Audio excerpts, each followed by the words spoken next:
We are recording. Big Dick Energy with Trey Carney. Whoa. Okay, medium dick energy? Okay. An acceptable amount of dick. Yeah. It's not gonna make or break her life, but she's not gonna leave you. So I don't need that kind of pressure in the morning. adequate.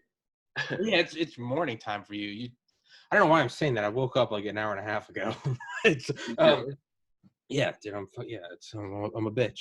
Wait, did I start recording? I think I did. I think we're recording. Whatever. Episode 176, 2:03 p.m. Eastern Time, 2020. It's August 35th. You are in Hawaii. Or Yep. September 4th, 5th, whatever. September 4th. I started building. Do you know what NORAD is? The North American Defense. It's Yeah.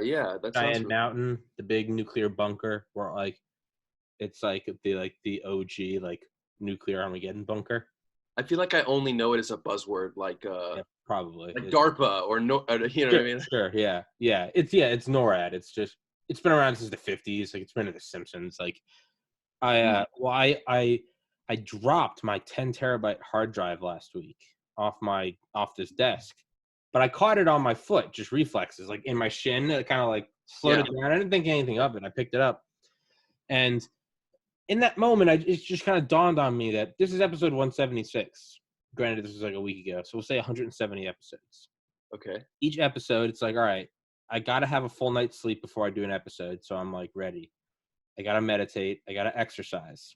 A lot of these guests aren't friends like you that I can just reach out. They're people I got to find. A lot of them are people that I can have one time because they're busy individuals. They're grown-ass, successful men. And even then, the conversations are candid. You can't redo it, right? Right. It's not you write music. You know the rap. You can write it down again. It'd be a bitch if you lost it. You could write it down again. Right. And I was like, man, this is definitely like my livelihood. Granted, it's not making any money yet, but I was like, this is definitely like the thing I'm trying to make work. And gotta take some ibuprofen. But are you keeping all of them on your hard drive? Is that what you're insinuating? Yeah, well, I do. Well, I have 3 hard drives. Right. One of them is like shockproof. The other 2 are like Walmart brand. Sure. And I was like, it just kind of hit me right there. I was like, man, how much of a bitch would that be if I just like lost it all? And I was like, granted, and I was looking at them and I was like, I didn't realize just how fragile hard drives were. I'm very careful with them. Yeah. But I looked up, apparently even putting your hard drive in a shopping cart and pushing it through the parking lot from like where you bought it to your car can ruin it.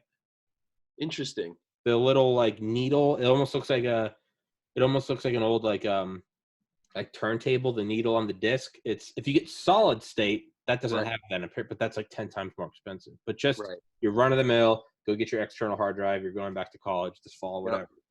Yep. I was like, damn. So I looked up some like shockproof, waterproof, fireproof, shockproof, waterproof hard drives on Amazon, and it's like a normal 5 terabyte is like, I don't know, maybe $50. These are like $100 for 5 terabytes. There's a purpose to this story, and so I was like, man, I was like, okay.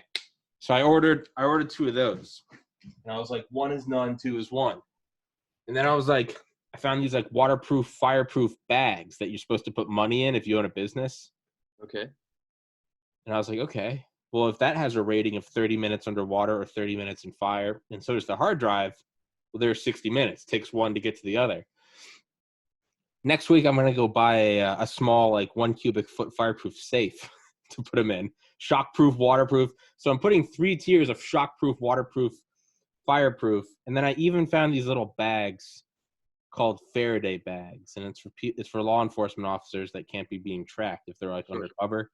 But they sell them. But they're also rated against EMPs. So I'm going to protect my hard drives against solar flares and EMP blasts as well. I feel like you were like scarred, like you were traumatized. Did something happen to it when you dropped it, or you just like had this realization? Well, one of the files got corrupt. One of the files got scratched. It's like an audio file of one of the early episodes, which I can just re-download from online because I also got it online. But I was just like, there's no point in me going balls to the walls doing this podcast if they're gonna go away, right? Yeah. So I was like, fuck, I'm gonna invest like a decent amount of money, $300-400, and I'm gonna build NORAD. So I'm building my own thing that will be protected against fire, water, dust, shock, and EMP blasts. Dude, that's just fun to shop for too. I got mine here. This is my 5 gig. Yeah. It's fun. It's fun. I have so many movies on here, allegedly. You know what I mean? Like, it's like I would be so sad if it's A lot of homework.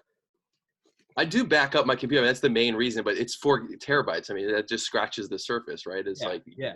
Well, that's what I was. Yeah. So 10 gigs of homework or something like yeah, this. yeah. So that's what I was looking at. I was like, man, I'm gonna do that. So I'm gonna start building NORAD.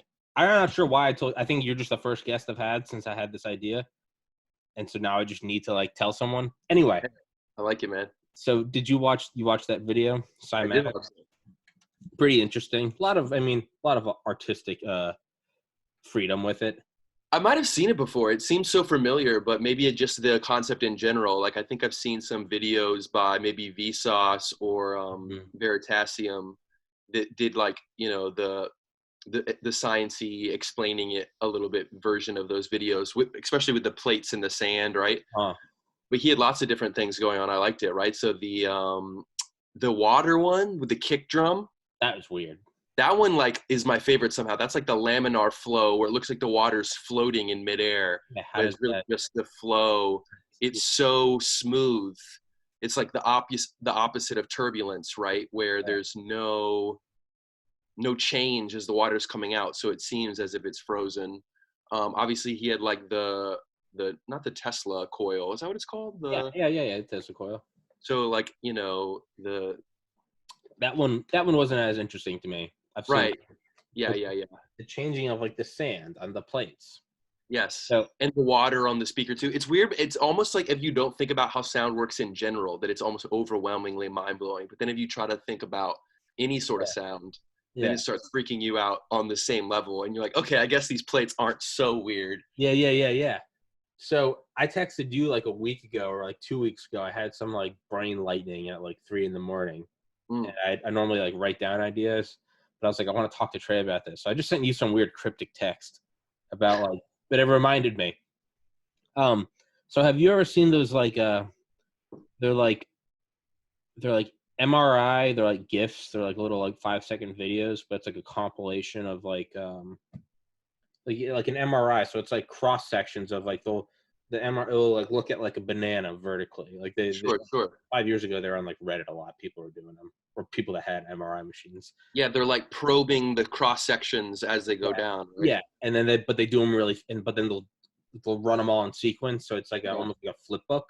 Yeah. And so you look at it and like, you know, you got the big negative space and then it's whatever. It's all the weird fractal shit and that's another episode for another time. But just that in general. So you look at it and like, you know, rationally, you're like, okay, I know these are all just cross sections. But I was like, how I'm viewing it as this video is like this shape that's just like moving and like filtering. And that got me thinking about cymatics, about like shapes are doing, right? And the sand, it's doing these weird almost pulsings. So what if you like worked backwards? What if like, so a thing I got going is like, what if like sounds, not like 1 second sounds, but almost like clips, you know, like a hook or a riff or a bass drop, you know, like at least a couple seconds long. So if we look at the pulsing banana, right? Yes.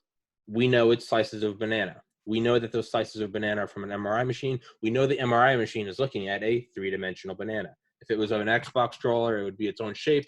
But we would know the thing we're looking at is relating to this real thing. Cymatics, we're seeing the cool pulsing. Like, what if we worked backwards?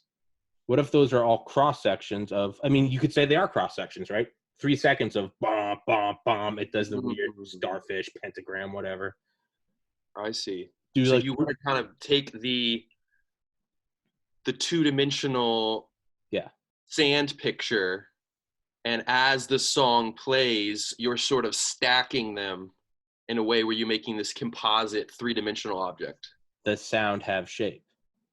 Can sounds have shapes? I think it already does with the 2-dimensional, but the thing that you're saying is even cooler, that somehow there might be something illuminating or insightful about doing it that way. Yeah. Like if it has this repeating pattern, it's like 4 balls and then 1 big ball with some lines. And then there's this, you know, that's interesting. What if you could model? It reminds me of like dimensions, right? Like the idea being that the only way to try to understand fourth dimensions, or one of the ways, is to think of instead two dimensions, and think of like a basketball passing through the two dimensions, right? And it's exactly what you say, that it's like checking each layer at once. The minute it makes contact with the page, right? The basketball is just a little point on the page, right? Then it's a emanating circle that is the biggest when it reaches the the center of the ball, and then goes back to a point. So somehow, if you can picture that in 3D, and they kind of touch on this in that movie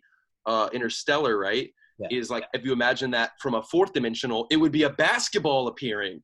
So it would be this little creepy ball that just appeared in your room, and it would grow to the size of a large ball, and then it would shrink, and that would be like a four-dimensional sphere passing through your room. And that's basically like the extent to which any of us, I feel like, can really truly visualize 4D, right? So what if sounds, what if they're just whole, like, we have like red, we have colors, we got like red, green, blue, right? Yeah. But what can you make with red, green, blue? You can make pixels. And what can pixels make? Any image. You can have a picture of Yosemite, or you can have a picture of you and me talking, or anything. You have porn, anime, it doesn't matter, right? I wonder if they could 3D print what you're saying. It seems like maybe they could do that. So, but what I'm saying is, so you can take this simple thing and create anything. So simple sounds, we just have our snapshot. The sand makes a weird, like, Mandelbrot thing or whatever, or a block triangle, whatever. But just like RGB, now you start combining those. So like, it would start to become like fingerprints. There'd be like very specific 3-dimensional shapes. So like, even words, me saying like titty fuck, like that would be a unique 3-dimensional shape. And then bass drops, guitar solos, but then you could go even further. Whole songs could have unique, weird psychedelic shapes, like Stairway to Heaven or Rap God or whatever, right? It would Body Unbelievable by Trey Carney. But it would just be, they would all have unique 3-dimensional shapes. Right. I don't know why. That's just got my mind spinning. Like, we can't see this. Yeah. Well, what's weird is they do that. I think it's like almost borderline an open problem, but with just language. So that shows you how complicated it is, that just with language, like linguistically, they've studied and tried to break down, I think they're called like phonemes or something like this, right? Like titty fuck, like you said, is going to be 12 phonemes changed together, and they like study the tongue and the air and the voice box, all these crazy things. And they could make like a poster that you could hang on your wall. It'd be like the periodic table of like little sounds, and you string them together. But even that is a little weird, because across cultures, there's some that some languages would use, and then others that would be not even in that language. So they might need to do it for all of the languages. And then you're still only at languages. So, right, is there some sounds that transcend language? Are we mimicking the sounds we hear when we do voices? That's interesting to think about too, right? Like when we were developing speech, whatever it was, millions of years ago, maybe, are they kind of impersonating things? Like where does the origin of the, like a ta ta ta sound, like you kind of hear a ta ta ta, are they kind of doing impressions of things, or somehow it comes from within? Yeah. Is it just a reference point? Is it rocks clicking? Yeah, right. Did they just go around like making the noises of shit they heard until they had water? Whap, right? Yeah. What is it? Something? Is it? You'd see water sizzling after a forest fire. Like, right. Or are we just did we make our own noises just as arbitrary reference points? But what I'm thinking is, even if you could do all of those, that would still only be a subset. There would still be like weird sounds that like could have some shape and could be in a song that would not be a human like sound, a xylophone noise. You can't make that. I mean, aside from like a beatbox, but like there would be a lot that we can't even make. And then then you'd have like pitches that you can't hear. But I remember hearing Duncan Trussell say this years ago, and now it's kind of floating in. He's like, they were talking about cymatics. And he was like, what if that's why different songs give you different feelings? A sad song versus a jacked up song. What if it's causing like cymatics to happen in like the level of like the neurochemicals in your brain? It's causing circles and shapes, and that's what gives you, so you listen to, like Thunderstruck, and it's like the beginning of like a war movie, like, right? Or it's like a slow, sad song, or it's just some trippy, comfortably numb Pink Floyd. What if it is actually inducing? Because, I mean, it's a very real thing where you listen to a song and it gives you a very specific feeling. Yes. But even that, it's not universal, because a sad song for you might be a song that I heard on my first date. And it's always, that's our song, right? That might be the song that was on the radio when you found out, you know, whatever, your brother died, right? And it's like, fuck. But it seems like there was like, yeah, and then like, I don't know. Could that be something? Is it? And then if sand can be shaped into these weird things, how complex could you get? Could you start making like the 3-dimensional shapes with like sand and shit? Like, what about, I don't know, like a rock or a star? Like, are those just manifestations of some like eternal universal sound, and the matter is just obeying that? Are you and I really complex shape? Because technically we are a shape, right? It's, I mean, infinitely complex with infinite edges, but not infinite. But are we just shapes?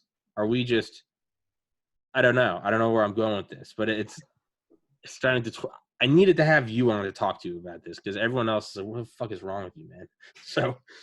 No, I like it, bro. Speculation with a grain of like real science. That's the funnest shit. That's what we do best, bro. Yeah, just a dash of reality. Just a dash, not too much. Don't ruin it. Not too much. Don't ruin it. You got to go big dick in it. Just. So another thing I was watching yesterday is I was rewatching clips from Bob Lazar on Rogan. Okay. Specifically, the one thing that stuck out to me, and they made it into like a JRE clip, is him talking about it being part of an archaeological dig. Like, I've heard it before, and it was cool. But there's something about, I heard it last night for the first time since like last summer. Yeah. And I don't know, it just kind of hit me a little harder. But the way he said it, he was like, "Yeah, apparently it's old." He's like, "It's not old, it's ancient." Yeah, that's like way scarier for some reason, right? Yeah, that's like terrifying. It's like Egyptian shit. It was like, it's been here for like thousands of years. They've already been fucking with us for so long, you know? Like, what if that's real? Like, what if that was like Rogan's like, yeah, you got 2 guys with like brushes trying to find a T-Rex, and then you hit like smooth metal? Yeah, that would be crazy, dude. My favorite one by far is Sphere. Have you seen or read Sphere? Do you know that movie? No. You know that one? No. Oh, you got to check that shit out. Okay. It's like, it's a classic, like almost gets made fun of, like Rick Sanchez, you son of a bitch, like a team. Yeah. You know? Where it's like a team of like scientists and like mathematicians. It's like a physicist and like a math guy and like a psychologist and whatever. And they find Sphere. They find this 3-dimensional weird like liquid metal sphere at the bottom of the ocean, and they're like, what the fuck is this? And they're like doing tests on it, trying to figure out what it is, and it starts like exerting forces on them, like it starts interacting with the people, like causing them to go crazy and shit. And it's like basically an alien movie with no aliens. It's just this whole time they're just like freaking out, exactly what you said, like if you in some sort of like, it's been buried, like this has been here. You know what I mean? Like, this is like, we like uncovered this, unearthed it, and it's this alien object, and we know it's not us because it's like a sphere that's huge, and it's like the precision of the sphere is beyond anything that we could machine. It's like Michelangelo would jizz off to the level of this sphere, and they're all just like, what? And it's like just like a alien trippy movie where there's no aliens, and you're like, this is so like exactly what I'm thinking about when I think about these archaeological digs. Or Indiana Jones tried to do it with the 4th one. Kind of shitty. But they kind of tried to do the same thing, right? Yeah, it starts to. You've watched all the Rogans, so you remember the one with Commander Fravor? All the Rogans. Actually, I stopped watching all the Rogans. That was a true thing I told you. I don't know if I saw that. No. We're boycotting the Spotify boycott. But it's more so that I literally watched every episode for like about 1,200 in a row. So it's more of a time thing. Yeah. Well, you told me you stopped, but I wasn't sure if I believed you. Yeah, I know OCD personally, and I'm like, I don't know if I believe him, because I can't break my OCD habits that easy. The key is I unsubscribe, and then I just have to download them all individually. So it's like kind of stupid when you feel like you're unsubscribed, but you're still downloading most of the episodes, you know? Okay. But there's still that 1 in like 10 chance where it'll be like, I don't know if I want this guy, and it'll prevent me from downloading it. So like I'll skip every once in a while, you know? Do you think the Spotify move is the death? I don't know. I'm so anti-Spotify in general, but I know so many people who are so pro Spotify that I can't really answer it fairly, you know? I've never used it in my life. I think my podcast is on it, but I've never used it. Right. My thing is, I still consume music at the level of like the album. So like, I still hate the whole like radio, like one off, like this song is my single. I refuse pretty much. I mean, someone will show me a song and I'll like put it on repeat. But in terms of my own philosophy about it, if I start liking an artist or liking a song, then I'm almost guaranteed to download the album and try to like listen through the whole thing. I'm just old school like that, right? Yeah, So that's how I am with Post Malone. I'm like, I go through like eras. I'm like, I like this song. I will now going to listen to all of his albums nonstop for 4 months. Yeah, I yeah. don't. Yeah, I've never had any. Yeah, dude. I mean, I live in like 1990 technologically. I'm just yeah. I've never With had some things, Spotify. right? With some things. Yeah, it's except with NORAD, my NORAD hard drive. So it's not like you have to pay for it, right? Though there will be ads. There will be interrupting ads. I think Ads is every the thing. 3 minutes is what I heard. Every 3 minutes. 180 seconds for a 3-hour podcast. Every 3 minutes, there's a 30-second ad. Fact check me. I could be wrong, but that to You me, just that answered your own question right there. that is rape. You are raping this thing. Yeah, that you Cutting just this answered your own throat question. and That's raping true. it. They've scalped it. They've jizzed on its open brain. It's so funny too because he was such a preacher of like no interruptions for so long. That's his thing during movies. He's like, you can't be watching a movie and be interrupted by like a JCPenney commercial. Yeah. So, but then it comes down to is, does every man have his price? Yeah, I mean, I Even would have made a Rogan, lot of money if I was him. Podfather. Yeah. I was talking to my mom, and she was like, what if you were given $100 million? And I was like, I would sell out tomorrow. I would. What's the worst that would happen? Like he loses an audience. He probably fucking wants that, bro. He's probably sick of all these people. That's what I was thinking. That's what I was thinking. I was like, I think Rogan is. I was like, I think he knows what he's doing. I think he's like, there's like street smart and book smart. I think he's like pop culture smart. He's been in it forever. And I think he knows nothing lasts forever. Not Howard Stern, not MTV, not the Beatles. So you got to make money when you can. So it's like he made money on YouTube, and but now it's like, yo, I've got like he's like hitting like a peak. I mean, knock on wood, maybe he goes farther. It's probably like $100 million. Like, who cares if people think I sell out? Who cares if I sell out? Cash out while you can. Yeah. And in his mind, he's going to do the same thing, right? He's not worried about it because he knows from his end the podcast will be the same. Yeah. And that they're just putting their fuckery bells and whistles on top, but he can more or less just ignore that, you know? But for him, it's still the same life. I get to talk to my friends and do whatever. Yeah. And maybe it's like a graceful exit. People are going to start fucking hating it, say it's commercialized, and leave. And then, because if you just drop off the face of the planet, that's not real privacy. Because everyone's like, where'd you go? Right? Like Chappelle. Versus if you sell out, people are like, oh, he's a sellout. They cut you off. Right? Yeah. That might be the golden parachute, man. He might be like, he might be knowing exactly what he's doing. Just like, I mean, he's in his 50s. He's like, man, $100 million, it's generational wealth. We can go anywhere with my wife, my kids' kids. Yep. Do meaningful philanthropy. And get over this thing. Who's to say he wants to do it forever? He's like, I'm finished. I did the podcast thing and whatever. I think he will keep doing it for a long time, but it is interesting to think about how it will affect. I don't see myself like getting Spotify just to do that. You know what I mean? Like it's. I think but then it's going to be weird because there'll be some that I'll want to listen to so bad, like a random, if it's like a random certain guest. Yeah, but you know what? I think I'll be able to find it anywhere. We could download anything we wanted on LimeWire and Napster. I know, right? Millennium changed. I'm not looking at this as a barrier. I know, right?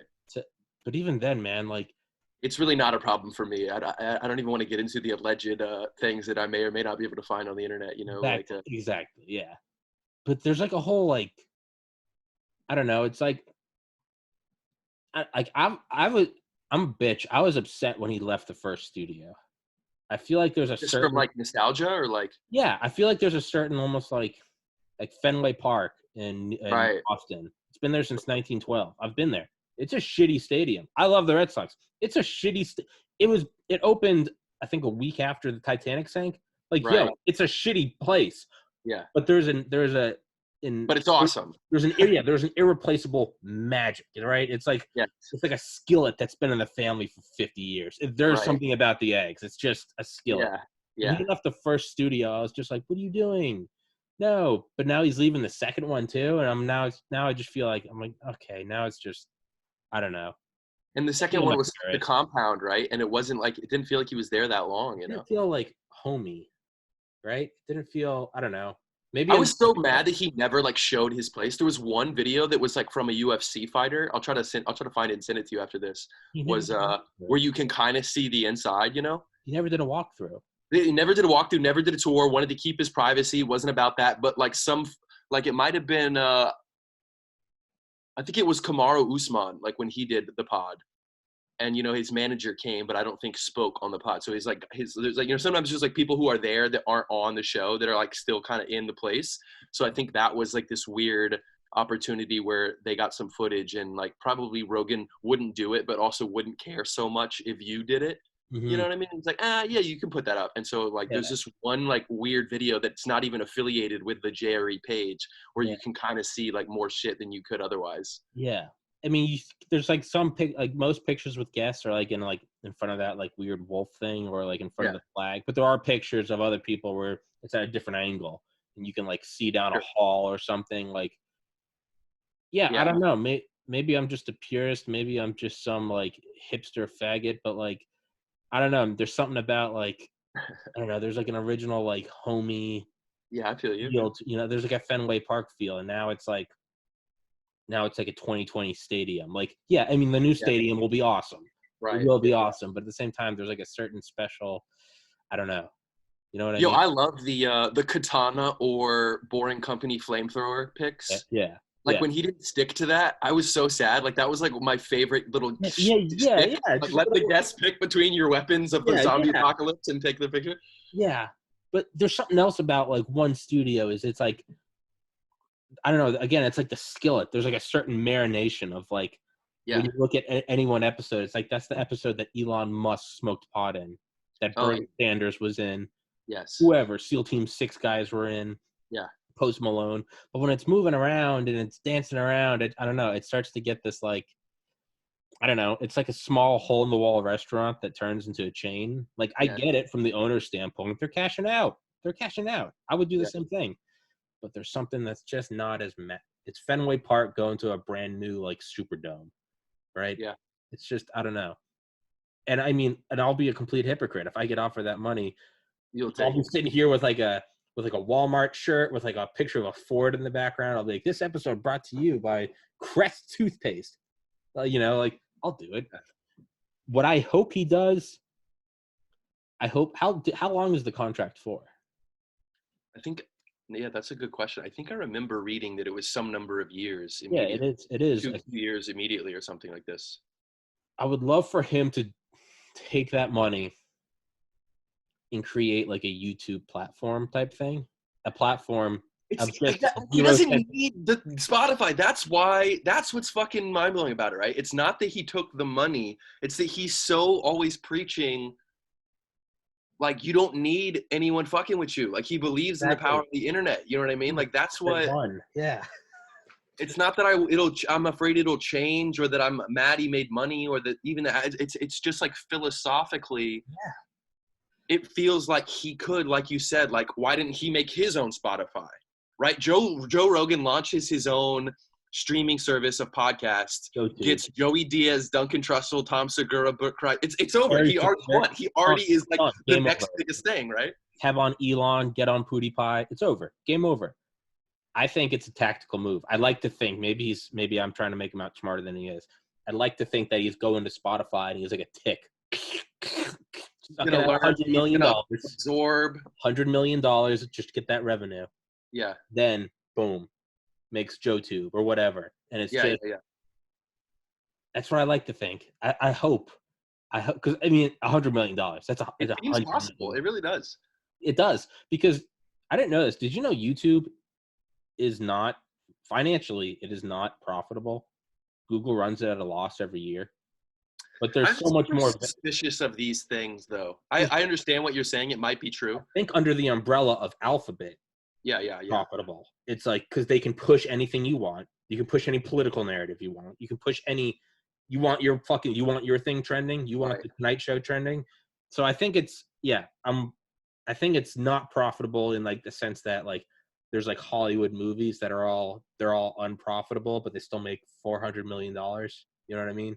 Well, what I Or think is something. that you're probably right that on the books it's not profitable, and they are Servers seeing it as like something they can use to influence the world and kind of like on the back are end real. help them. But even that might be a cooking of the books, right? For tax reasons. Like I know like there's like all these stories like FIFA, like the Yeah, fucking yeah, yeah, soccer, or even Amazon, yeah. right? Like you like schedule and arrange your books so that it looks like you're not making That's so much really- money so that you don't have to pay as much taxes, and you're just piping it all back into the system. So I'm a little skeptical of the yeah. idea that YouTube isn't making them money, but it might be true that it really, either it's a cooking of the books or it really is just that.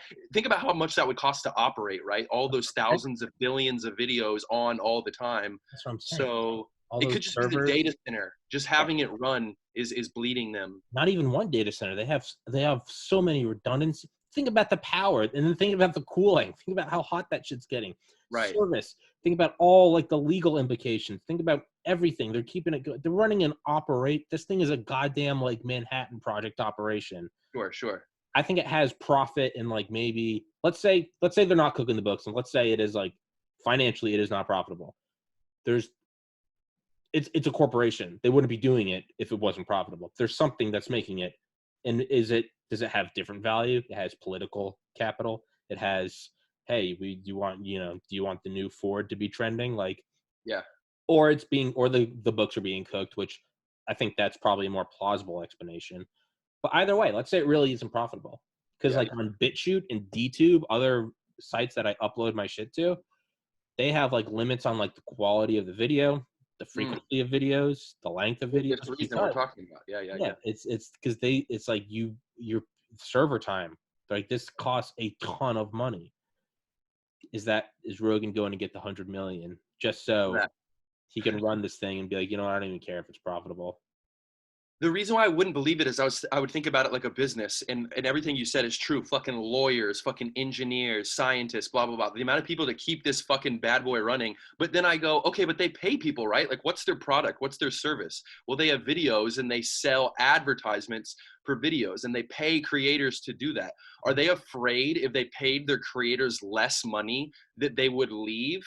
I don't think so. There's no other YouTube. There's no other like place really that someone would do that. So if they took everything they paid these people, and clearly some of these people are getting rich off of it, the Logan Pauls, the whoever, right? If you paid them half of what they're making, then like all of a sudden your profits double or something like this, right? Like Yeah.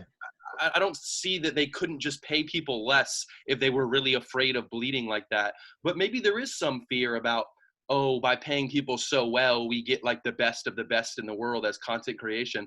I don't really think that's true at least at this point, just because YouTube is so popular and there doesn't seem to be that many options, Yeah, you're right. They have content creation like no other. And not only that, like I have YouTube Premium. I've had it for like a year. $15 a month. So I don't have to, because that's how I listen to music and documentaries. I don't want ads. That's $15 a month. That's just one person. There's 2 billion active users. But the other thing is like they made a switch in like early 2019, which is the bane of my existence. It used to be you had to have 10,000 views total on your channel to get monetized, and you could start. Right. And they changed it to you have to have 1,000 subscribers and 4,000 public watch hours. So like, let's say this episode's 60 minutes, I put it up and you watch the whole thing. That's 60 minutes of watch time. You got to get 4,000 hours, which is, I believe, 240,000 minutes within a 12-month period. That has weeded out, I would imagine, an insane amount. Because I'm going full like pre-med psychopath on this. I've got the 4,000 hours, but even I'm an exception. I put out videos that are hours long. Wait, so don't. you said they lowered the hour count, but it was like a trick. Like it was 10,000, but now it's No, 4,000 within a year? It used to be there was one stipulation to get monetized. Yeah. 1,000 views total on your channel, which is easy. Forever. My channel I'm at 52,000 views now total. Got it. It's not even a year old, right? Right. But it changed to you have to have 1,000 subscribers. Right. And 4,000 view hours. They don't even count views anymore. Right. Because okay. I have gone full OCD psychopath on this, and I passed the 4,000 view hours. 588 subscribers right now. I'm still not at 1,000.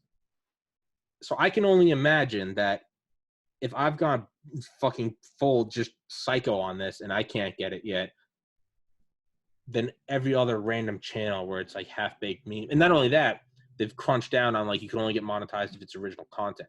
If you're just putting up like memes or like, you know, a picture of, you know, a video of Trump walking with like music played over it, Right. that's like Fox News's video. Right. None. Can't get monetized. Right. So I think they eviscerated like 99% of people getting payouts. That's crazy, man. Yeah. So from that standpoint, maybe that would make sense. Maybe they're saving money doing that. Either way, Spotify taking away to getting Rogan, maybe that is a benefit. Maybe it's just any competition is good, right? Right. That's what I hope. I was actually tripping out thinking about the other day because I was thinking about like if I had a kid or like kids in the future, like how there's this lane of like career that they can do now. And what's like the craziest fucking thing you can do with no help from anyone that you can like put on like a camera or something. So I was like watching this cartoon. I was watching an anime that I like that's probably shouldn't be on YouTube that they should pull down. And I was like, I mean, this is awesome, but like this takes like a lot of fucking people. Like this is a little 30-minute episode. Like think about all the people drawing and coloring. And then I was like, but like some people are just singing or like Tommy's just talking. That's just me and him. Or like, and then I was like thinking about David Blaine. I don't know if you saw the new David Blaine deal with YouTube. I was like, magic? Like if you could just do magic in front of people, like you just walk around, that's your life. You're just like a street performer who does magic, but you like upload these videos to YouTube with millions of views. Like, so like kids can think of like, what can I do that's original content that's like special to me? Like the idea of original content, it's like a new umbrella. Normally like, oh, I play music or, oh, I sing or I'm a dancer. But now it's this whole like TikTok, like that fucking girl, that Charlie girl that's like a fucking gazillionaire now just because she's like white girl dance moves. Do you even know what I'm talking about? Nope. But there's like some girl on TikTok with like 80 million, TikTokers. And she's just like she's like sort of cute. She's like 16, just like this kind of wealthy white girl who just like kind of dances, not like slutty dancing, but just like sure. Good, like she's like a good dancer. Yeah. And like, that's it. That's what she does. And she's like, she has 80 million. Well, that's one thing I do with this is I think I'm like, I don't have any other people to like pay. I don't have like I don't have my like animators. I don't have to, they all need health insurance plans and I got to pay for the parking lot and air conditioning and just me talking, zero production value. I mean, finish the recording, finish the episode, stop recording, upload. It's only me. So, but yeah, Tim Dillon said it. He was like, it's a weird thing because now what you told kids to do is to stay, to be successful, you got to stop playing video games, stop doing drugs, get off online, go get a job. Well, that doesn't mean anything now. Like the median household value has been dropping for 3 decades. There's no insurance. Everyone's out of work. What are people making money off of? Smoking pot, playing video games. I mean, PewDiePie makes something like $16 million a year. Like, I was thinking about him as a counterexample to what I was saying, right? So like you can do it on Twitch as well, right? Is it Ninja or PewDiePie? Like there is other. Yeah, Twitch is that's I couldn't get on Twitch. I had to lie. I had to do it live. That was their stipulation. I couldn't upload. Oh, okay. And I was like, well, I can't. I don't. And then for me, like I love making music so much, but it's such a pain in the ass. Like you got to have so many. I mean, like you could go the J. Cole route, like which I fantasized about doing just in my room, like becoming my own producer and my own equipment. Like like that's such a long, slow road. Do it. Do it. The time. But like make like math. I'm like, should I make math videos? Should I just like there's like it's so beautiful like that you have this like going on for you, and just in general, like I'm thinking of the levels. Oh, he's just talking. Oh, he's dancing. Oh, he's singing. Just like how many other people are involved. And if you add one more person, is it halving the profits, but is it making it doubly better? Right. So there's like a weird balance where maybe a team of 3 actually is the best because it's that much better of a video. Yeah. And so finding that sweet spot. For some, I would say that. For some of those like Vsauce, Vertiserum, Curious Droid, you could say MKBHD, Linus Tech Tips, all of those, you could definitely see where like they have teams and you can definitely see where it pays off. Like the audio is there's not a single extra second of video. There's no fluff. The angles, the animations, the light, the transitions is It's perfect. And one guy can't be doing that. So yeah, there's a payoff. I think for other things, like Rogan has Jamie. If I ever, at one point, I could definitely see me getting like someone to take control of NORAD, someone to upload everything. Right. But like, dude, I find all my guests, I do everything, and it's so what you were. Yeah, does it double? Does it make it that much better? For me, I don't think it does. It wouldn't yet, at least. Not yet. Get to a point where like you can bump up the audio, bump up the video, but even then, I don't ever want it to be produced. I like the sort of natural feel to it. But for you, so the way I look at it as it's just like the time will pass anyway. Time is gonna pass. It doesn't matter. The time will, and if the time doesn't pass, it's because you're dead, and then it doesn't matter. None of it is not. It's like the EOD tech I had on. It was like the quote amongst like bomb diffusers is, how do you stay calm? Well, I gotta stay calm. What about if it doesn't go bad? Well, it's not my problem anymore because I'm not here. I'm vaporized. So clearly there's nothing else to do but to stay calm. You're not going to feel anything. You're not even going to know what's happening. You just, you won't be here. Reincarnation, black, who knows? But so, fuck, where was I going with that? Stay calm, dude. But the time is going to pass. The time is going to pass regardless. So what you have to do is, what is the one thing that you know you can consistently do, right? Right. That's what I was always, I can't preach it now because I've gained weight, but in like high school when I was yoked, right? The one thing I'd always tell everyone, I'd be like, don't go for the 3-hour workout. I'd be like, choose the thing that you're going to do every single day.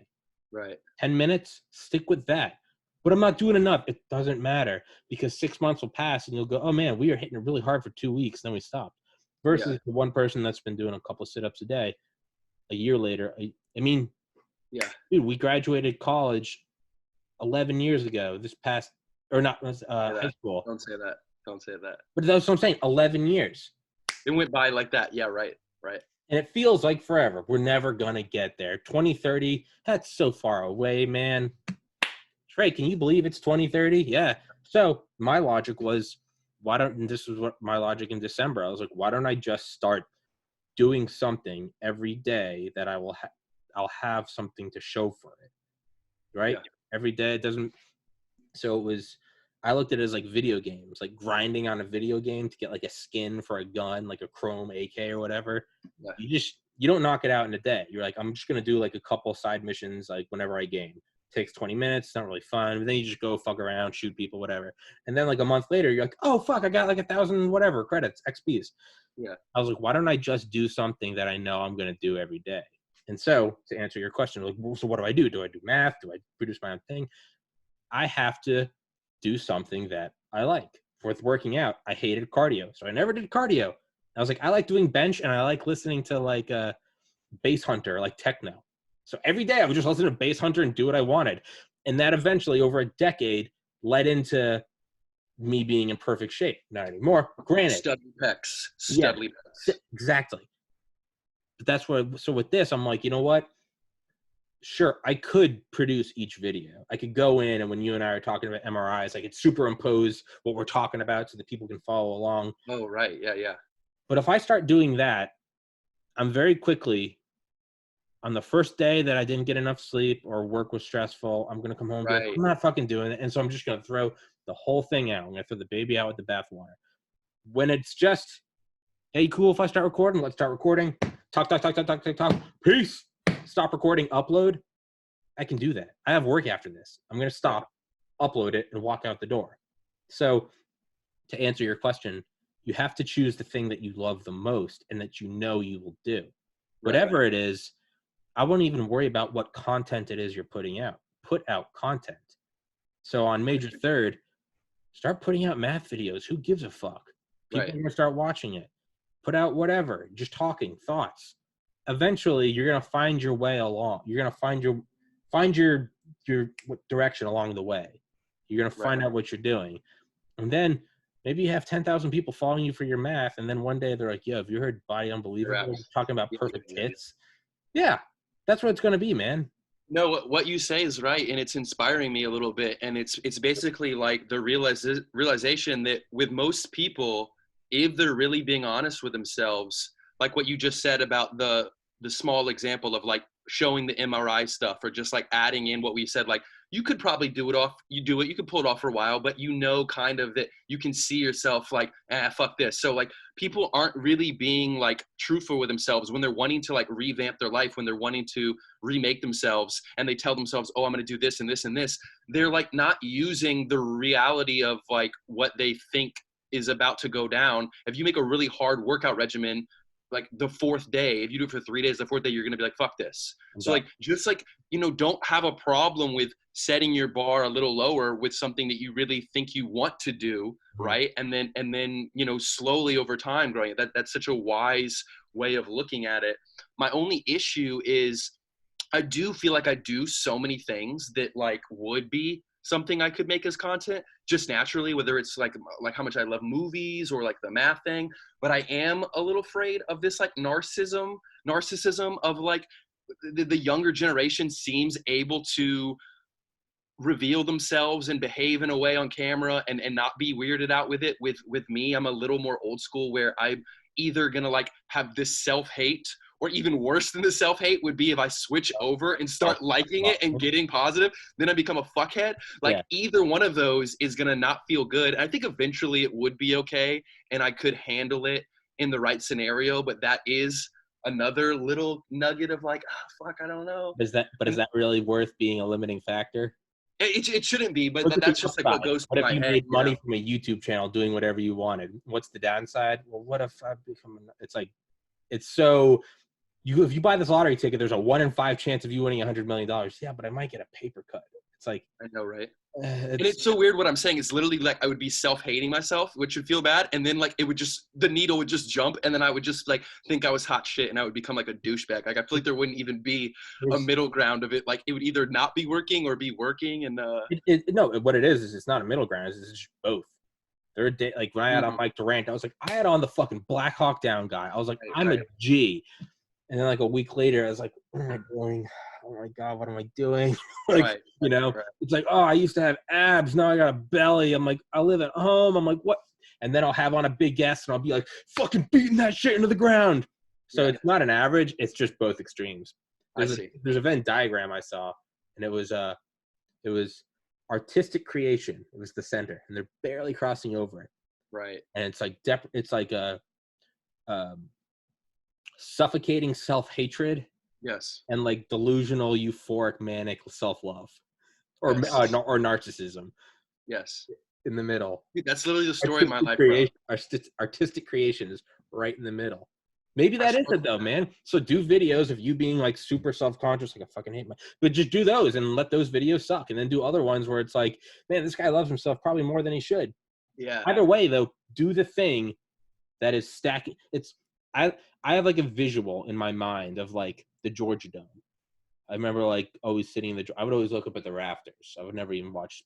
I went and saw Drew Bledsoe play on the Patriots there, and I think I looked at the rafters the whole game.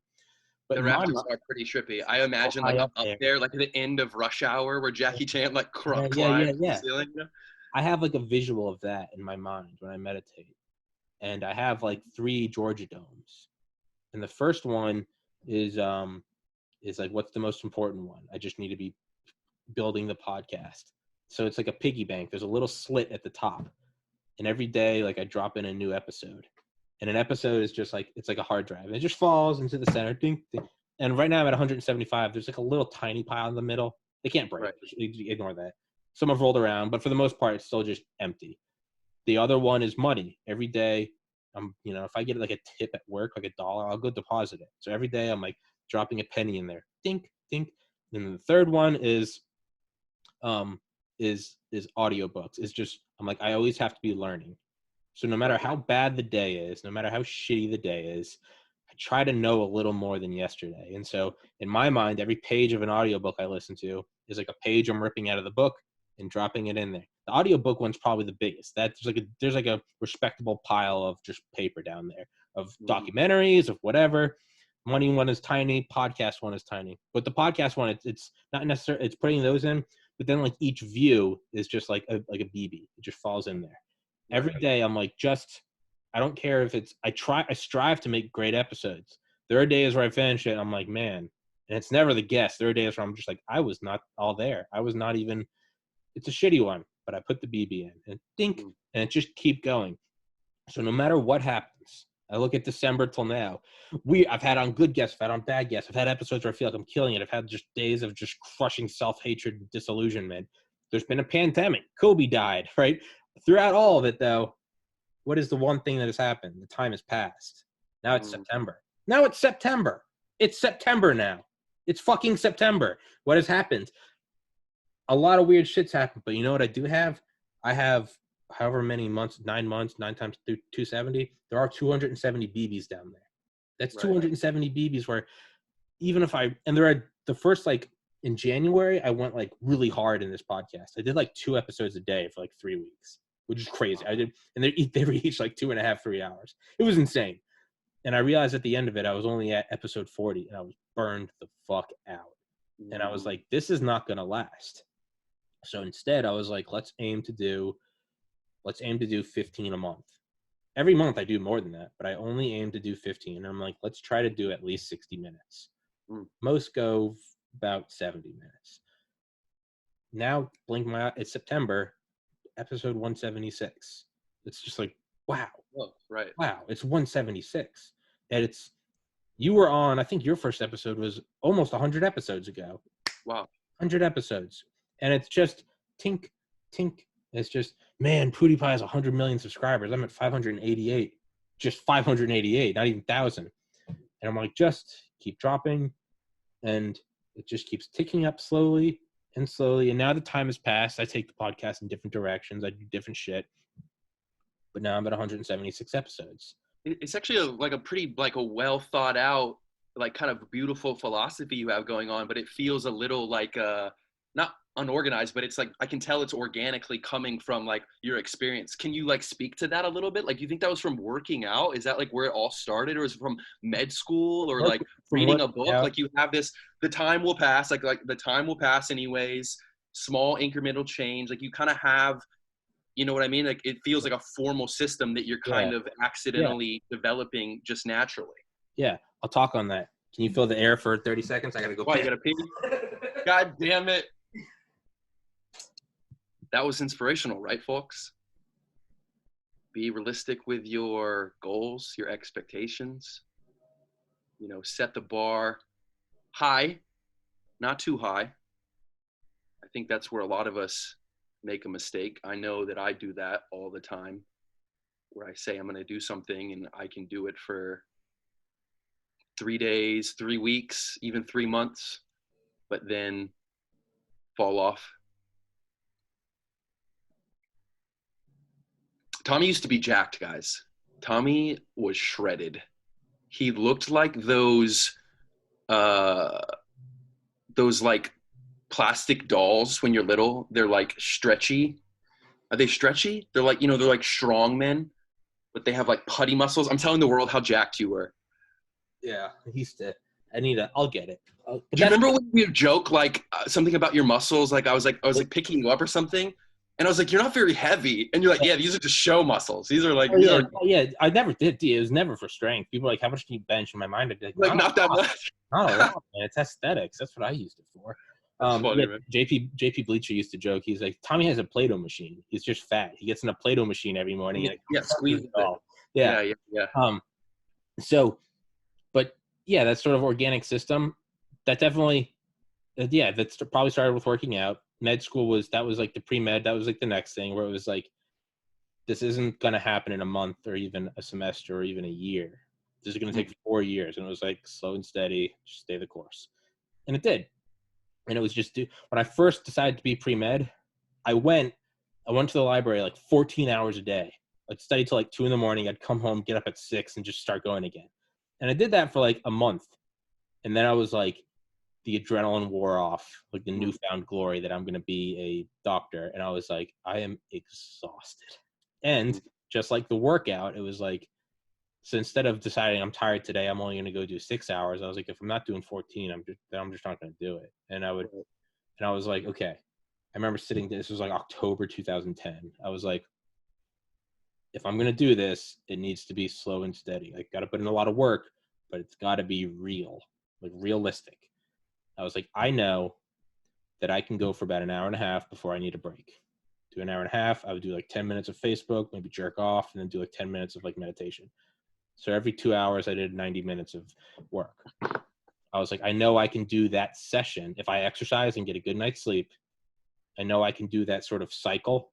Yeah. Wait, say it to me again. 2 hours, 30 minutes? No, every 2 hours, I would do 90 minutes of work. So I do 90 minutes of work. I take 10 minutes off of just like brain fried. And I would just get on Reddit and just kind of drool for a minute. Got it. I would normally like I would jerk off like 3 times a day. Sure, and then like just stress. And then I would do like 10 minutes of like a mini meditation. And I'll be like, remember why you're doing this. I'd be like, just get through today. Just like dropping the penny. Like just right. I could do that full cycle. I could guarantee myself I could do 4 of those cycles a day. That was a bare minimum. I could do 8 hours of that. Most days I could do 10, 12 hours. So like 6 cycles. But every day I was like, I know I can do, if I have nothing else to do that day, I know I can do 5. If I have classes, I can probably do like 3 of those cycles. You got to do them early. You got to do them when you're refreshed. You can't do it at the end of the day. It requires your A game, right? It's like the first couple plays of the Super Bowl where they're just all out, right? They're all getting their nerves out. Yeah. Okay. And I was like, just keep it real. And like once, like every like 2 weeks, every other Friday, I would start to hit this like kind of more meta burnout. So everyone knew it at UGA. It was like, oh, is it the second week? Because I would go out and just get blackout drunk, eat like a ton of Five Guys, like gain weight, to spend a ton of money, get fucking loaded. The next day be hungover as hell, get high as fuck. And then I'd start up again and have like 13 days of like, go get it. Right. I would burn it. And I did that sort of like 2-hour cycle and 14-day cycle. Mm. And I just did that. And it went for 4 years and I did it. And I got in. When I took mushrooms in December 2013 and realized I didn't want to be a doctor, I was like, I don't want to do this. But I linked all kind of, we were talking about like the song earlier. That might be your first date song. That might be, your Death in the Family song. I linked that long-term work with, unconsciously, I linked it with the feeling of hating studying all day, every day to get into med school. Right. I did that long-term thing in high school to get muscle, and I really liked that. I did it again in college, and instead of going, it's not the work that's a problem, it's what you were doing was the problem. You didn't love it. Like that's the reality. Right. Is you just wanted to be a doctor to not be a failure, right? Probably some deep-seated chip on my shoulder. And I linked the two. Instead of saying, do something else you like, I just said, I fucking hate all of it. And I'm finished with all of it. I was like, I want to stop having distant goals, stop working all day, every day. Just want to enjoy myself. And then 4 months after that, brother took his life. So if that hadn't happened, I imagine I probably would have looked at that after 4 months and gone, you know what? I do like working. It's just I need to find something else I love. Yeah. But I didn't have that metaphorical time to breathe because existential crisis, right? Yes. Boom. No one can handle that. And so that kind of mixed. And then not only, it was like I spent 4 years studying in college. I was like, I'm old now. I'm 23. I was like, so it was like a midlife crisis at 23. So it was like change in philosophy, midlife crisis, and then threw in a suicide on it. Well, that's just the recipe for like what I'm still dealing with, trying to get rid of weight, like sober. Got to like moved home in 2016 after getting pretty suicidal myself. And at that point, it wasn't that I hated work. It's I think I forgot that daily grind thing. So I would start new things. I started, I wanted to be an author. So I went really hard and I wrote that story I sent you about psychedelics. Mm-hmm. And then I got burned out and said, fuck that. And I got mad that I wasn't a millionaire author within 6 months. So I said, fuck that. And then I got into like trying to do comedy and making funny photoshops. I remember I was trying to sell like Trump shirts. And then I was also trying to sell like Hillary shirts on another company. Got really mad that I wasn't a millionaire in a month. And it kind of kept happening. And I kept doing Photoshop, but I liked Photoshop. So I just kept doing it. Right. And then kind of got upset about that I wasn't a millionaire. I still like Photoshop though. And then in December, I just remember thinking, it was December, and I was sitting there watching what's the most recent gangster movie with De Niro? The Irishman. I was watching that with my dad, and I was downstairs. Good movie. And I could just like feel like my titties. I was on the couch, and I was just like, I couldn't even enjoy the movie because I could just feel like my tits. And I was just like, and it just hit me. I was like, time is gonna pass. Just start dieting. Granted, I'm only 15 pounds lighter than I was then. But But I remember thinking, I was like, what if I just grind really hard? Maybe I can lose like 50 pounds in 3 months. And then I thought, like, that's what I've been doing for the last 3 years. Comedy, writing, photoshopping, shirts. Same with weight loss, where it's like, if I can't have it now, then I don't want it. And then what you said earlier, be okay with lowering the bar. Mm. I was like, so what if I try to lose 15 pounds in 2020? And right now I've met my goal. So hopefully I can push it farther. And next year will be 15 more pounds, right? I can't wait to be ripped again. I miss it. I feel But, my tits is like one of the funniest phrases I've ever heard. yeah. That was I feel my own I could tits. just feel them, and I was just like, ah. And yeah. And I was like, why don't I aim? This was December, so I was like, why don't I aim to lose 15 pounds next year? And instantly, I was like, what's the point of you even doing 15 pounds? Then you're only 200, which is where I'm at now. And I was like, no, that's not a lot. It's not a lot. You're right. And you're not going to look much better. It's probably going to take 3 or 4 years of doing this to even look marginally better. But I was like, if I can't even keep off 5, why am I bitching about doing 15? Because if I can't be okay with doing 15, how the fuck am I going to do 50? Right? No, it's such a psychological trick we play on ourselves, right? Because Yeah, it I can't feels have like it all, that I don't want it. and like you feel like you're lowering the bar, which is what I said, and it is that, but it's kind of like you're secretly raising the bar, right? Like you have to lower your short-term expectations in order to raise your long-term potential, right? So it's like such a mind fuck where you're like, it's hard to see. Yeah, it's a lot of failure to get to that point. Right. So I was just like, the time is going to pass. Why don't I just start? And then I'd always wanted to start a podcast. I'd wanted to start a podcast since 2015. And then I was just like, I want to start. And it was like you, I was like, I'm just going to hate it. And then I was like, what if I become a douchebag? Like, hey, YouTubers. And I was just like, what do I want? I was like, I love talking to people. Maybe that's my narcissism, is I love the sound of my voice. And I was like, why don't I just start? I was like, who am I going to get as a guest? I'm like, well, I can't get anyone as a guest. I don't even have a podcast to show them. So I was asking other people, and they're like, can I see some episodes? And I was like, there aren't any. So, and honestly, it just sounded like a bad, like, FBI scheme. Like, this is all a front. So finally, I was like, why don't I start with people I know won't care? So, like, my friend Durant, I was like, we just come on and just talk about anything. I was like, literally like a prostitute. I was like, I'll do all the work, baby. Don't worry. Right? I'll make you come. You just show up. And I did it. And I was like, and I forced the episode. And I was like, let's do one a week. And I started doing one a week. But I remember before I knew it, I was on episode 5. And I was like, wow.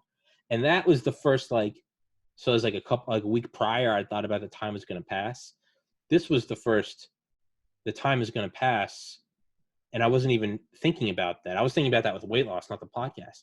Right. And I was like, wow. I was like, that like learned a lesson. I was like, it'll be the same with weight. And then like another like 2 weeks passed, and I was like, let's keep it realistic and just do one a week. Yeah. And like January came around, and I was at like 8 episodes, and I had like 4 subscribers, and I was like, I was just watching The Irishman and thinking Christmas is only 3 weeks away, and now I was like, New Year's was a week ago, and it was like, wow. And it was literally like almost like the UFO. It wasn't that I was like, oh yeah, this is what I did in college. I was like rediscovering this like slow.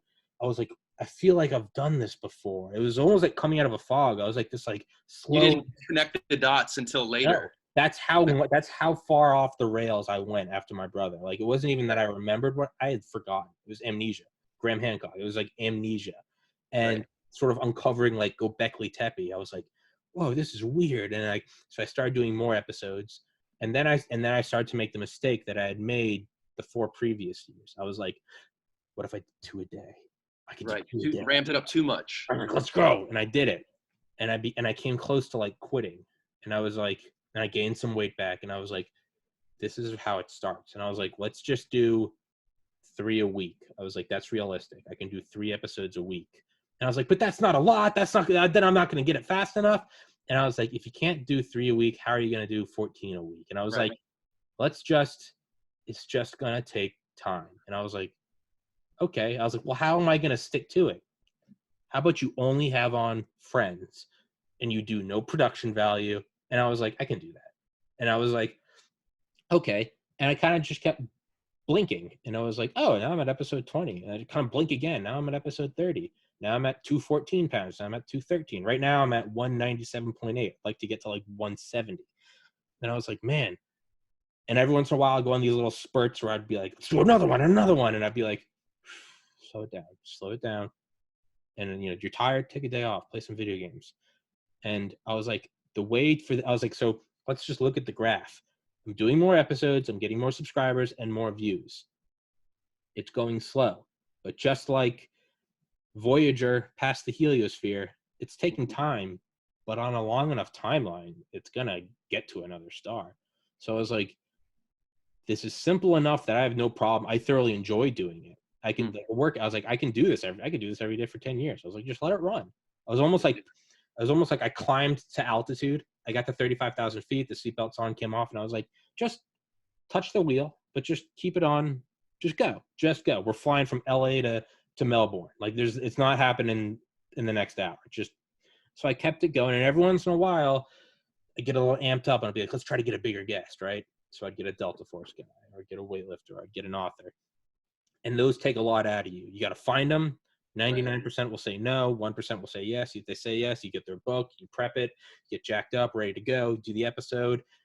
Oh, I wanted it to be 1 million views. It only got 1,000. You kind of get depressed a little bit. I had on the Black Hawk Down pilot. It's at 1,800 views. Like, I'm still upset about that. But I'm like, you know what? It's just, I reel it back in. You'll notice, whenever I have on like a relatively big guest, I'll have like another week or two of just me and friends. Cause I'm like, how do I do the bare minimum? Cause like after it, I get burned out. I get disillusioned. I'm like, how come I don't have 10 million views? How come Rogan's not asking me to be on? And I'm like, just keep it.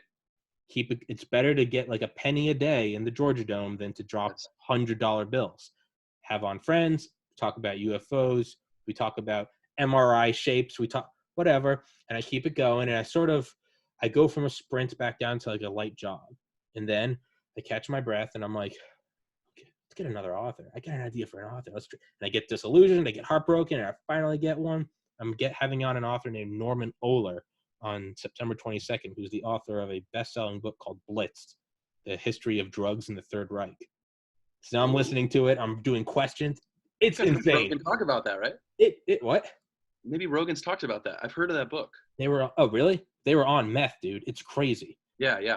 And so I'm listening to it, and it's taking a lot out. I listen to the books 3 or 4 times when I have on guests. I write down questions. And it gets a little, it gets hard.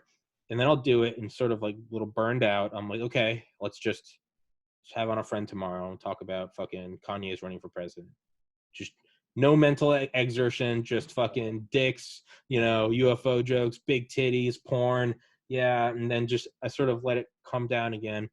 And now where I am is, this is 176. Right. Wow. Next Thursday, I'm having on a president of a laser cleaning company. They clean rust with lasers. Oh. Okay. All right. Just slow.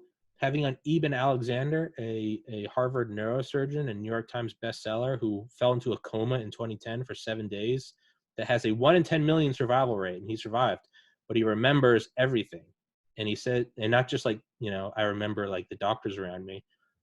He remembers going to the afterlife. And he wrote a book called Proof of Heaven. Oh, I think I've heard of that. The New York Times and this guy he's a Harvard neurosurgeon. And so he's like, that was more clear than like how I remember yesterday. I'm having him on. And so it's just like, I get these little like gems, and then I have like low effort, but very enjoyable episodes with friends. And it's not to say I don't enjoy the big authors. The Brigadier General I had on, but that takes a lot. You got to sit up, I'm talking to a former B-2 Spirit pilot. You got to be there. And then I have episodes where it's like, no, these aren't going to be like my heavy hitters bringing thousands of views, but I'm like, I'm amped to talk to Trey about MRIs and cymatics, and we're just going to take our dicks out and jerk each other off. Big, triumphant, veiny bastards. And those refresh me in the same ways that the big guests refresh me, and they sort of give me the inspiration to keep going. So I know I'm absolutely raping you in the ear with this explanation. No, dude, I'm like inspired truly. Like I want to jerk you off a little bit. I don't know how much time we have before we have to go, but we can jerk each other off, yeah, man. Because you really are like an accidental guru. Like it's funny because like on the surface, no one would suspect that of you, or I know like the way you're describing it, and there's like ups and downs, and like you don't really have like a zen truth to it, but like what you're saying, there's like a nugget of really well thought out, like guru level, and it's inspiring me. And at the very least, this 2 hour, 30-minute, 90-minute cycle, I'm borderline going to implement that today. And it's so trippy because basically what you're doing is you're taking, for me, which has been one of the most painful things about existence, which is that when you project forward in time, it's incredibly slow and painful. And when you project backwards in time, it's incredibly short. And literally my speech when I was in my fraternity, my senior year of college, and we had to give like our little speeches, and I was like not really into it. I was like, this is weird, like this isn't my vibe. But people were saying some things that I thought were interesting and good. And so when it came my turn, this kind of came to me, and I was like, you know what? I wasn't really going to say anything, but truthfully, like, do not take it for granted. Enjoy every moment, because there's this weird fence to the future where you're like, what's happening over there? Right? There's like a wall. And so you're like looking forward in this way where like someone could be like 2 years older than me and they seemed like they were so fucking old. Yeah. Like they seemed like they were a completely person I couldn't relate to. Then 2 years would go by. I would be in their spot and I would look back 2 years and I'd be like, that person's the exact same age as me. You know what I mean? It's like my whole life, I was having this contradiction of projecting forward. And then when I got there looking back, and it was been painful for me, it's been like not a good experience. You're basically taking that, acknowledging it and repurposing it, repackaging it in this sort of guru lifestyle productivity like seminar I feel like you're giving me, and it's actually like really inspirational because I can tell that it's real and it's not like someone who's like, this is how you should do it, and like I always feel great and I meditate every morning, there's no road bumps at all. Like you're like giving it in this real raw, like truthful, anecdotal, personal, feeling your titty story. And it's actually like that first time we talked and you told me about cold calling people, that just inspired me because that sounded so painful that you had to do that. But even this is like even like several levels above. Like I really do feel like I want to like kick today's ass right now because I'm going to try this like cycling thing and just look at this this thing about time, this time passing anyway thing is really kind of like rocking my world. I got to like chew on it for a while, you know? That's what I started. That's what I just started thinking. I was like, the time is going to pass. And you're right. I mean, right now, I got to go to work today. I got to work till 9, stocking liquor shelves. Work, as you know, as anyone knows for the job, work crawls by. Just and you're like, this day is never going to end. I have found the glitch in the universe. Time has paused, and I am here for eternity. This is just, you know, this is like a Greek god punishment. But then, but I was thinking about opposite. Why does that happen? I don't know. But then I was thinking about that, and I was like, man, that has happened. As I was thinking that, I was like, this is like my 4th week working here. I was like, well, what has happened? I've done this 4 weeks worth. Yes. Gone. But today is the day that's never going to end. Yeah, right. And so even then, I know I'm going to do today. I'm going to go there, and it's going to suck dick. I'm going to blink my eyes. It's going to be, I work Friday, Saturday, Sunday. I'm going to be back up Monday and be like, whew, thank God I got those 3 days behind me. The time is going to pass anyway, so have something to show for it. So dieting is like a hard one because you can lose weight, but then you can gain it again, and then it's all voided. And that's like the painful, that's why so few people can look great, like fucking like Lincoln or someone. It's just, that's why it is the upper echelon. Right. But like something like this, like no one can take away the podcast. I put up an episode, it's up now. Delete it, well now I've got NORAD, right? Now it's on multiple things. So it's do something every day and it's up and you can build on that. And it's almost like ion thrusters, you know, like xenon ion thrusters in space, where they accelerate so slowly, but they do it for like years. Yep. So that's what this is. I'm like, it's just an episode. Just today. I came and it's do the best you can that day. Got 8 hours of sleep last night. I walked a mile. I showered. I meditated. No problems ever. No. Like you said, no. I mean, constant self-hatred, constantly feeling my tits, like hate it, like have to go to work today. God damn it. I'm 30. I live above my parents' room. Rogan just got signed for $100 million. I can't even get an ad to run on this thing. But I'm like, what can I do today? I can do an episode with Trey. I can bring my A game. I know I'm good for 60 to 90 minutes of A game. I can upload it, go to work, hate my life for 5 hours. Tomorrow I've got another episode with a guy from work whose dad was a Navy SEAL and went to jail for triple homicide. Recently passed away. there's an episode. Okay, it's going to be crazy. I have no idea what's going to come of it. Doing that one tomorrow. Is that going to get me 10 million views? No. But it's going to get me some, and it's going to seep. It's going to seep into some more people's minds, and it's just going to keep going. It's been 9 months, 176 episodes. I'm still not where I want it to be. Okay. 9 months. What about another 9 months? It's going to be. You're weaponizing that feeling that I hate, yes, and you're exactly. trying to use it to your advantage, you know? Exactly. And I still hate it. Yeah. Just like this whole spiel I just gave you, like, I fully believe that, like, it will never be October. It's just today is going to go forever. It's just I have fallen into a black hole of time, and I am stuck on September 4th forever.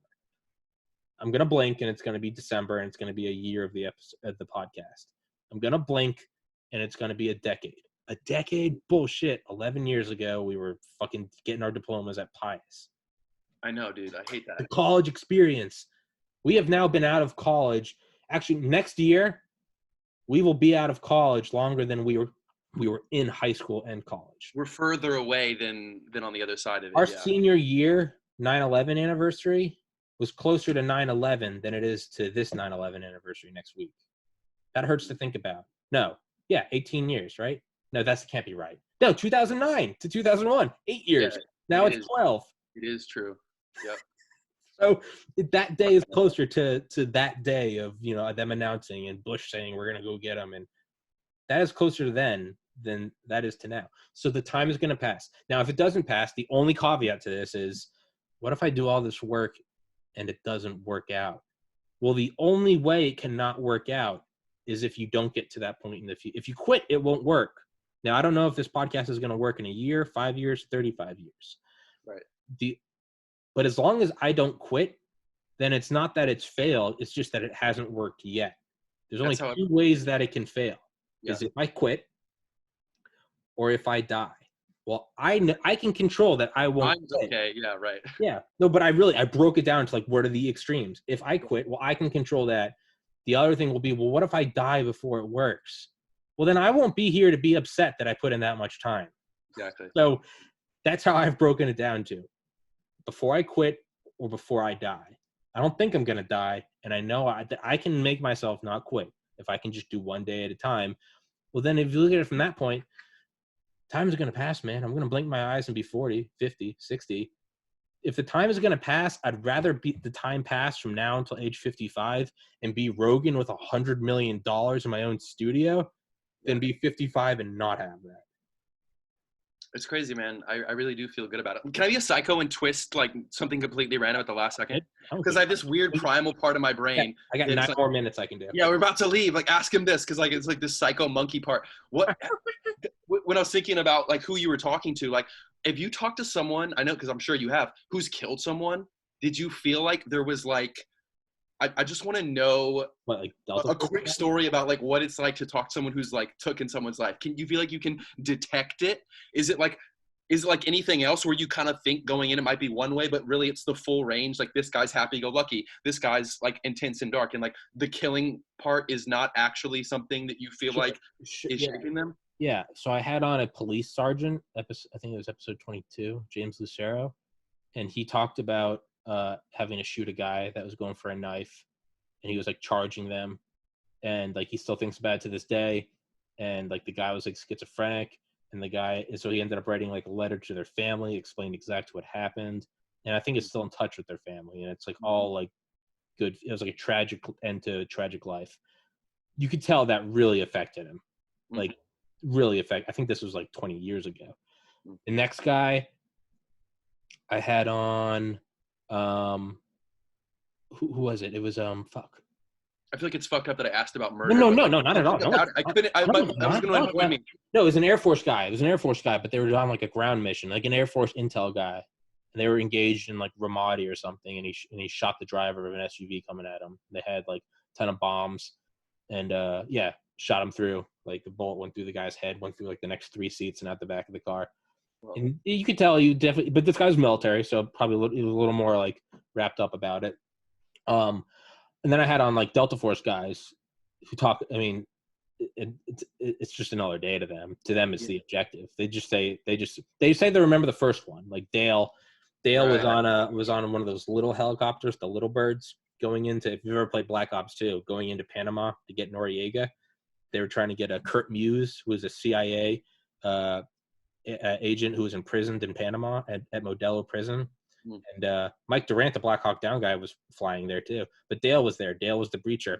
And it was like he was the youngest guy ever in Delta Force. He was 23. He says they remember swooping in. He remember seeing a guy with a gun standing behind a woman. And they were taking pot shots at him. And then like they went behind a wall into a cemetery, and he said the woman broke left, and he saw the guy breaking right. And he's like, just engage the target. Boom, boom, right through the head. He goes, and that was my first confirmed kill. And then he tells all their stories. And from then on out, it's just like, he says like the words are just like, yeah, I smoked them. It's just these guys. I mean, dude, Delta Force these guys are killers. Joe Tedeye, who was worked with Dale in a CIA unit, told me the first story, and it was like he was in some compound in Afghanistan, and like a gun flew over the edge of the building, and he was like, what the fuck? He was like in this courtyard, and there's like this 10-foot wall, and like a gun through, and he's like, what the? And he said he just saw this like Afghani dude crawling up after it, and he literally like threw his gun first, and then like he jumped down. And Ted, said he looked at him and was like, hey, and like, held up. Said the guy like looked at him. Said it was almost comical if it wasn't so tragic. Said he like looked at him, looked at the gun, looked at him, ran to the gun, and Ted was yelling at him. I didn't knew this. He said adrenaline, and he goes, that shit's real. He goes, that's not Hollywood. He goes, vision. Boom. He goes, slow motion. I could see like the ripples of his shirt. He goes, I could smell the dust. He goes, I can still smell it. And he goes, the guy went for it. And then he goes, and then I fired as I was trained 2 rounds. He goes, but I remember looking back at my magazine afterwards and realized I had fired like 11 rounds because it happened so fast. He goes, smoked him. And then from then on out, it's just what you do. Don't remember it anymore.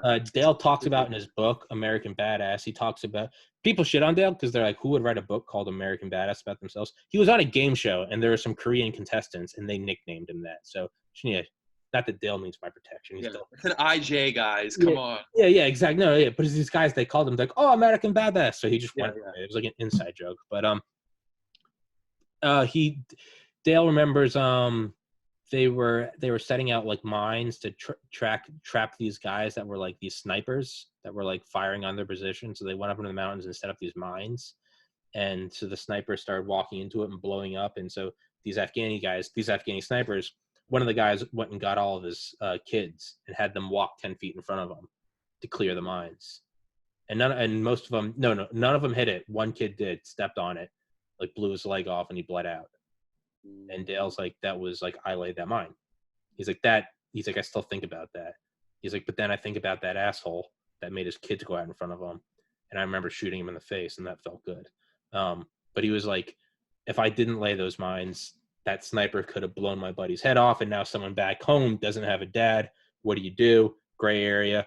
JP Veriano, whose mom was a lunch lady at Pius, was one of my older brothers. JP Veriano was my older brother John's, deceased brother John's. He was one of his, if not his best friend. So was Rob, the other guy that's on here a lot. JP flew drones for the Air Force. He said that he was like a targeter. He's like, he definitely has some like PTSD from like targeting like groups of people, terrorists.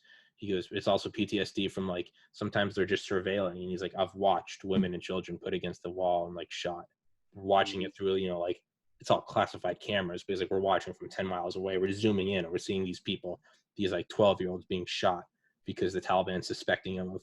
He goes, and those guys, he's like, you fucking hate, and you just want to like put a Hellfire missile up their ass. They've all talked about Mike Durant. I mean, the Black Hawk Down guy. I mean, his story is intense. There's definitely like it's still a fact. You can definitely tell. But that guy was in captivity for 13 days. His friends were killed. He was in the movie Black Hawk Down. He gets hit in the face with like a gun or something and breaks his face. Yeah. In his book, In the Company of Heroes, not the book Black Hawk Down, but his book, In the Company of Heroes. What that actually was the severed arm of a Delta Force operator that they beat him with. Holy fuck. And it broke his jaw and eye socket, and he still can't really talk about it. Which, if you'll notice, people have asked me about my interview with Mike Durant. How come I don't talk about Black Hawk Down? Because I didn't want to. I remember he emailed me after the next day and said, "Thank you for not making me the Black Hawk Down guy."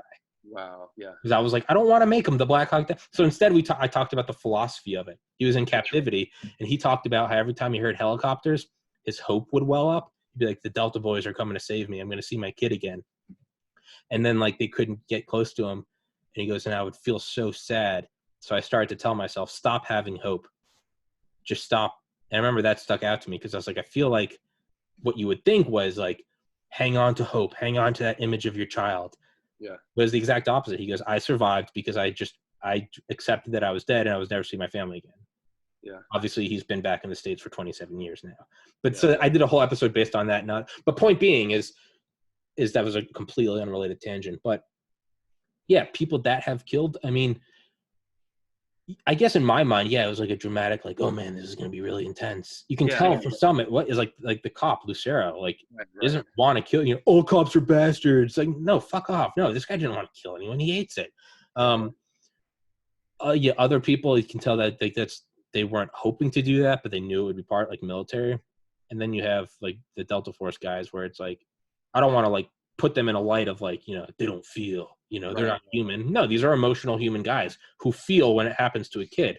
Yeah. But they're also, these guys are alphas. These guys are tigers. These guys make Rogan look like a beta bitch. Like these guys are the, it's what did Andy Stumpf say about SEAL Team 6?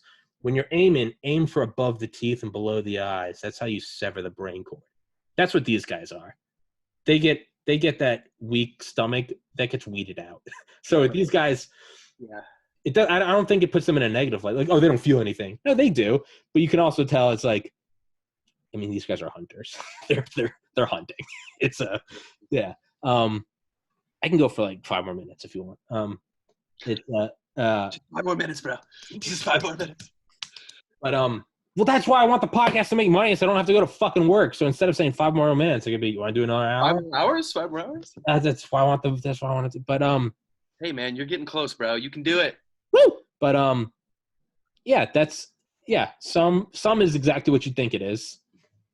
The guys that are professionals, you're definitely like, whoa, they don't even, they're like, oh yeah, no, smoked them. You're just like, yeah. Sometimes when I'm like talking to Dale on here, I'm just like, he'll be talking. I'll be like looking, and you can go back to some episodes of me with him. Yeah. And I'll just be looking at him. I'll be thinking like, this face is like the last face that a lot of people have seen. Yeah. Because some things people do, like whether it's like an art form or just something they've gone through, it's like so intense. But like, I mean, that's the pinnacle of it all, is like having witnessed murder or been a murderer, like, like person.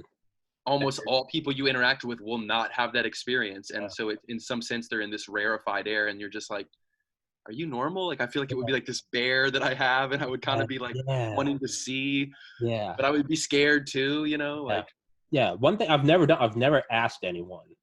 I've always let it come up organically. Right. I found that I'm like, don't ask. I think that's just like a general use your brain. Don't ask.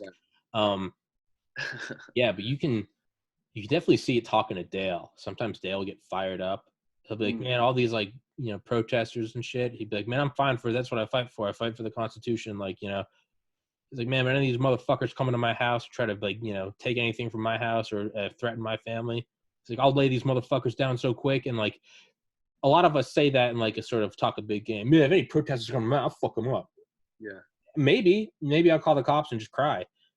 But when you're looking at Dale talking, you're like, this isn't bluffing. Yeah. This is a statement of fact. Mm-hmm. If you threaten his family and like young daughter, like rioting, you're going to have your brains put on a wall. Like, and you can definitely tell he's like, yeah. So I don't know, to answer your question, some are, it's more, you definitely tell like traumatic. Others, it's fucking business, man.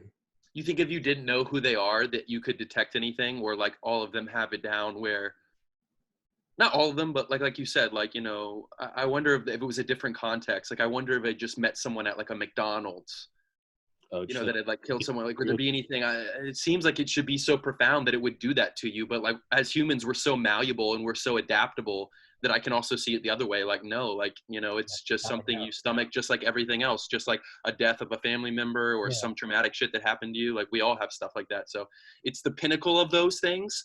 But also I can see it being kind of similar, it's very weird to think about. If it was like, if I had just committed a murder, you'd probably be able to tell. My eyes would be dilated. I'd probably be like, yeah, right. You'd probably be like, my life is over. I'm on the run now. Do I just kill myself and get rid of the anxiety? What am I doing? Yeah. You have like the psychopath, like who it's just there's nothing. There's nothing. It's empty inside. They just fucking ripped someone's face off and jerked off with their eye socket. Nothing, right? There's a soundbite. And then there are guys who, like military, they've, they do feel, but it's like what Nixon said about Eisenhower. He said he never made an emotional decision. That does not mean that he was an emotionless man. That doesn't mean he was an emotionless man. Right. He was an emotional man. He loved his family, loved his country, he loved humanity. He made emotionless decisions because he had to. You don't set up the invasion of Normandy by going, ooh, it's going to be a big one. No, that's how you kill Hitler. You fucking nuke Japan by looking at it coldly. But that doesn't mean that they're like a heartless machine. I don't know. Yeah. I don't know, but some of it's a dead giveaway. Like if you don't know who Dale was, but you saw Dale, like you still see Dale and you're like, this guy is something. This guy, I don't know what. He's not a cop. This guy is Secret Service. This guy is, I don't know. Yeah. I don't know, man. Some of them, I don't think I've ever met anyone that's like remorseless on this podcast. Even like Dale or Joe Ted, like you still see it in their face. They're like, look, like I don't want to kill anyone. No one does. If you do, you're a fucking psychopath. It's No.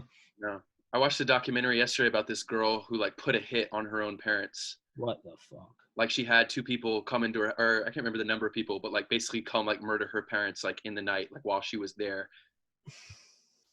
Yeah, it was fucking tripping me out, man. That's why I was like, I don't know. I've been thinking about murder a little recently. Like, that's unhinged. Yeah, man. That's crazy. But they cracked her in the interview. You know what I mean? They did the classic like police interrogation, like 4-hour long, and they were able to. She's in jail right now. So got her to slip up. Episode 18 with Bruce Sackman, a special agent who hunted down and arrested serial killing doctors in the U.S. who would just ice their patients with like morphine or something. Go watch that episode, and he talks about it. God damn, that guy fucking went face to face with Satan.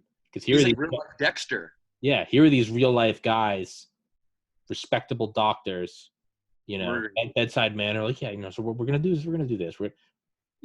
Had kill counts in the 70s and 80s. Whoa! I don't even know if the Delta Force guys touched that.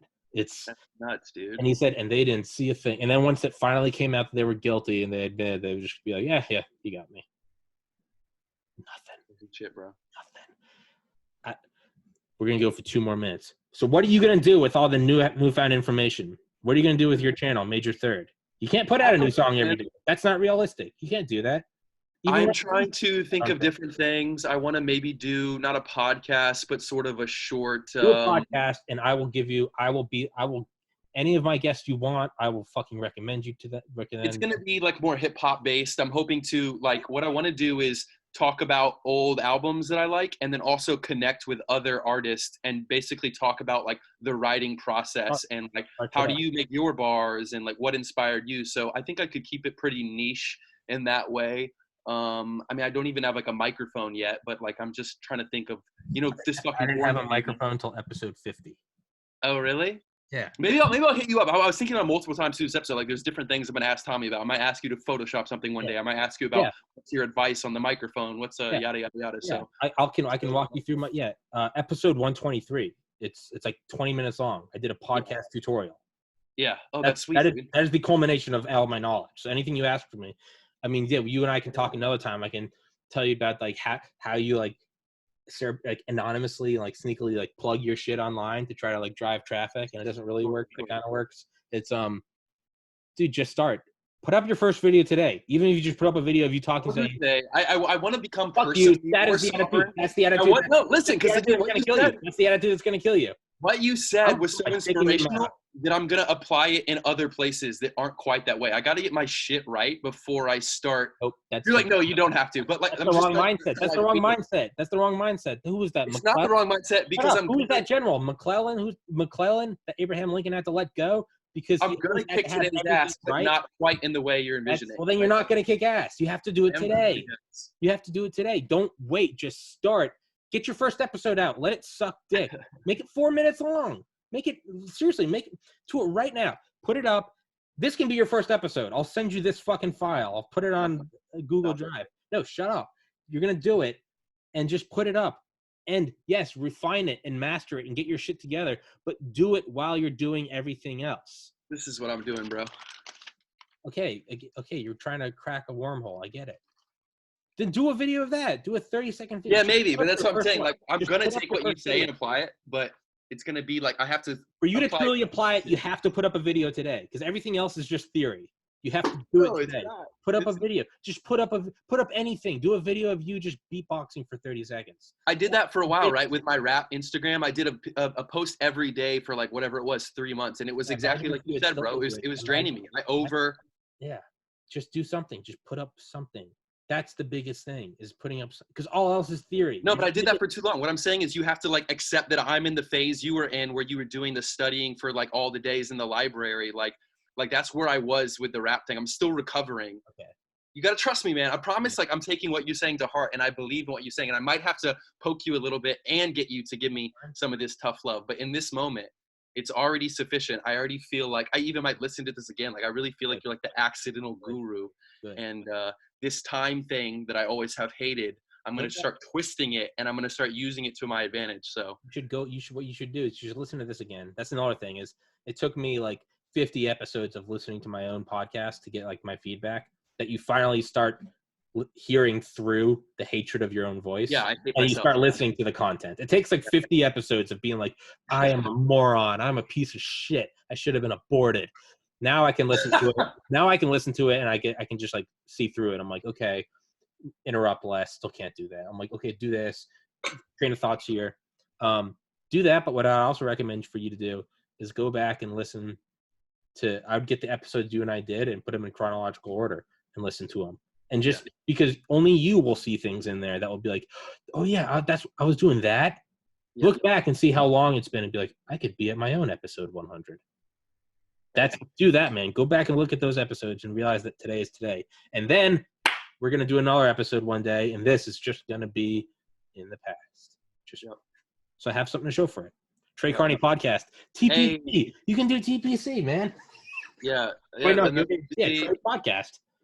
Everyone check out my Instagram, Major Third Hip Hop. Go listen to my music. I will link it. I'll put it on there in your YouTube channel. Start, man. Just start. Just start putting out content. You're only going to learn how to put out good shit after you've been doing it for a while. You just have to.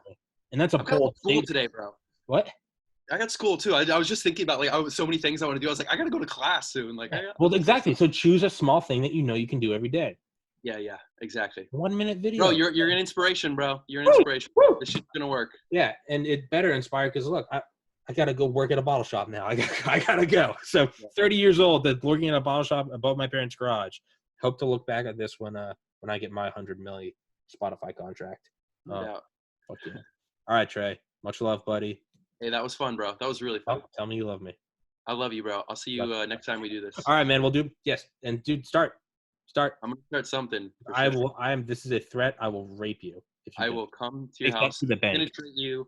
I will save up all of my money to fly to Hawaii, smoke some meth, and rape you. Whoa.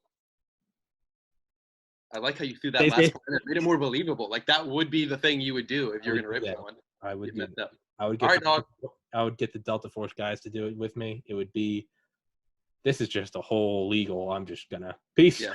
We'll leave it there. Later, buddy.